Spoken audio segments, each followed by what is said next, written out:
So I'm thinking back to Fez Records. The first time I heard about you guys, and I was super stoked that there was going to be a local record store. So how did that start for you? How did that come about?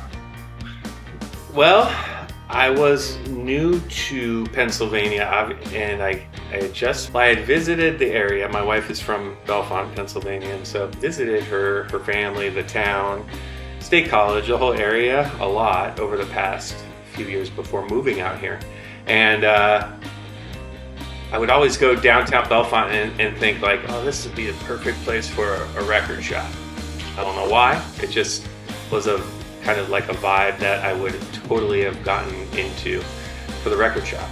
And then we actually moved out here 3 years ago, and before I had moved out here even, I jumped online and looked at all the Pennsylvania small business stuff and like grabbed the domain name for Fez Records and grabbed the small business license and all the different pieces of that it takes to be a small business, even before I had a brick and mortar or anything. So I did that before moving out here, and then we moved out here.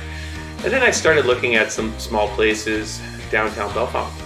But actually there was nothing for lease at the time when we first came here. It was like, now there's, at least right at this moment, there's tons of spaces available, but when I first came out, there was nothing.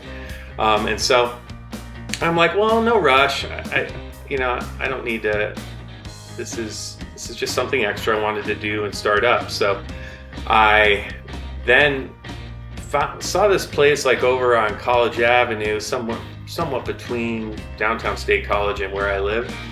And it was definitely not a very commercial area, kind of out in the middle of nowhere. But I called the real estate agent and he's like, oh, you don't want that for a record shop. And then he said something to the effect of, have you ever thought of like out by Axman Brewery? They're trying to lease out spots in the factory. And I said, I know Axman. I go there. I've gone there a bunch. I didn't know they were trying to lease out spots. And so then he took me and we walked in here and I was like, this is the spot, like 1,000 square foot, perfect to start up. And so like I locked into a lease right then, and then I just had to go.